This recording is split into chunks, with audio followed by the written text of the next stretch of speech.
In this performance breakdown, you'll see me perform the ambitious card routine, where spectator signs a card and continuously keeps jumping to the top. It's all about storytelling and building routine, and there's a part in this routine where I actually screw up, and you'll get to see how I handled the situation and whether I just quit and gave up on the effect, or if I powered through, improvised, shot from the hip, went on the fly, recovered, or if I just quit.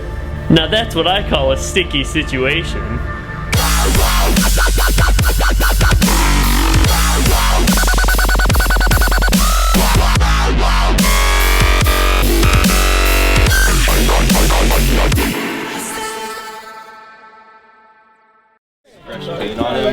Go ahead and take any card you want.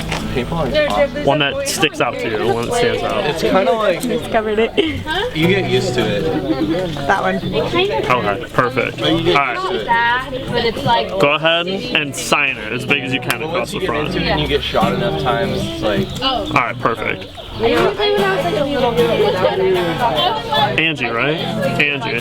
So look, Angie's name.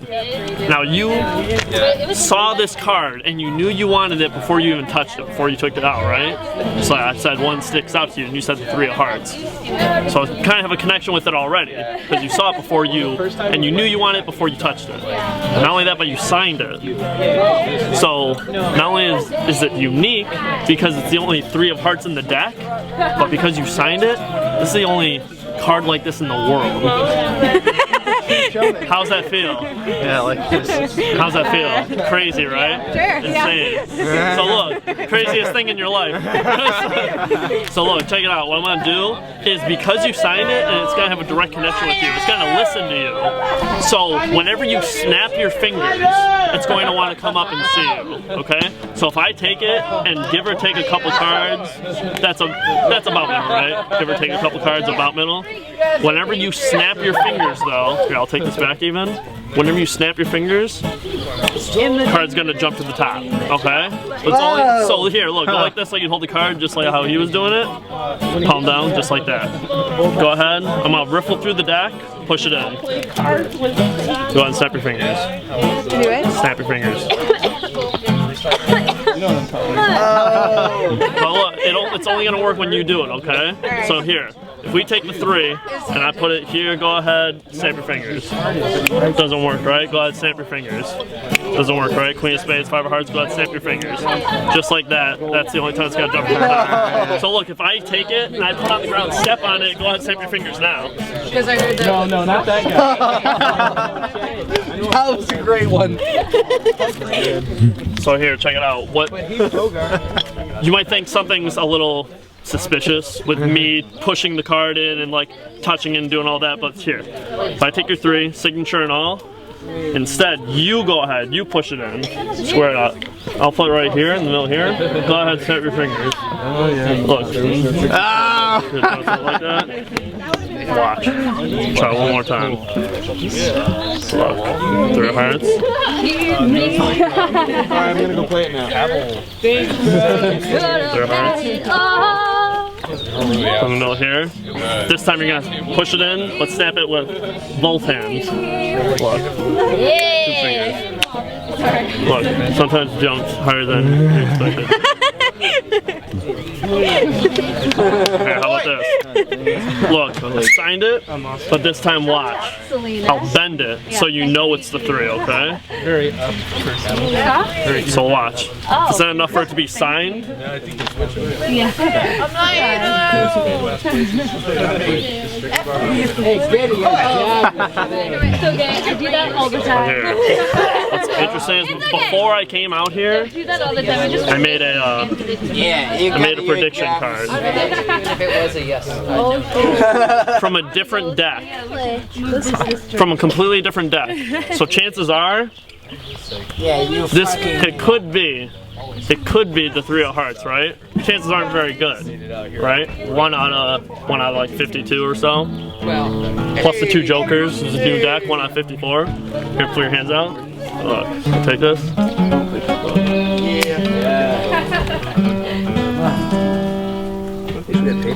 And then we got keep like that. Thank you. Is that the end? That's the end.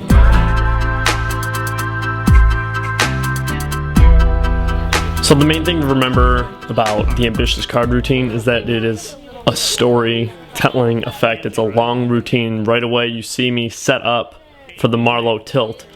And from here until I actually perform the Marlowe tilt, I'm just talking, I'm just trying to disarm any skeptics or anyone trying to figure out what I'm doing and just get them to come along for the ride and enjoy it. So I'm trying to make them laugh, I'm trying to be the performer, be the magician, be the entertainer. But because you signed it, this is the only card like this in the world. How's that feel? Yeah, like this. How's that feel? Crazy, right? Sure, Insane. So look, craziest thing. Notice how I'm noticing my angles. I'm keeping, even the Marlowe tilt has been exposed probably for the past 45 seconds or so. I'm making sure there's no one over my shoulder, right behind me, or side by side to me. I'm really focusing, taking this time to disarm them. So when I actually do the Marlowe tilt, and even being wary of my angles then, to make sure that everyone is fully convinced that everything is fair and legitimate. Card's gonna jump to the top.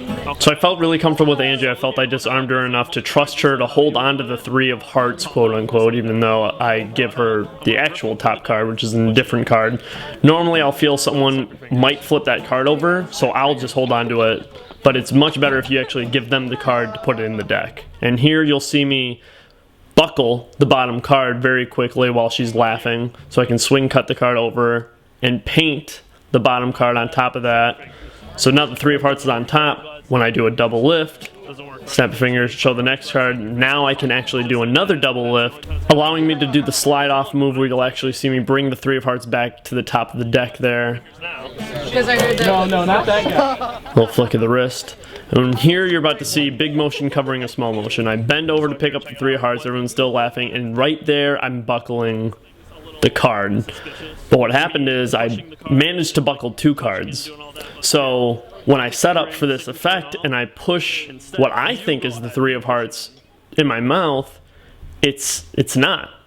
And I was even a little bit thrown off when I revealed the top card and was like, oh wait, that's a 3 of hearts. But thankfully, she was paying too much attention to that to notice that it was in my mouth, and I just decided to go ahead and do that again to set up for the brow pop-up move, because the card to mouth portion of this effect is oftentimes the most powerful part. It's like, how did that get in your mouth? Look, sometimes it jumps higher than you expected. And while everyone's laughing and entertained, I do the flip over move on my waist with one hand. Perfect setup for the pop-up move. I'll bend it so you know it's the 3, okay? Taking a different card in the middle while holding down the actual 3 of hearts in my hands, holding pressure, and with this snap I just release my middle finger, index finger, and thumb to reveal that her card visually popped up to the top of the deck. Do that all the time. I made a prediction card. So this paperclip card is an indifferent card. It may have been from that same deck of cards. I may have set it up that same day. But what's happening is I'm getting ready to do the Mercury card fold right here. And I wasn't too wary of my camera angle. I was more engaged in Angie and making sure she was focused on my eyes and everyone was paying attention to what I was saying too much to see what I was doing with my hands.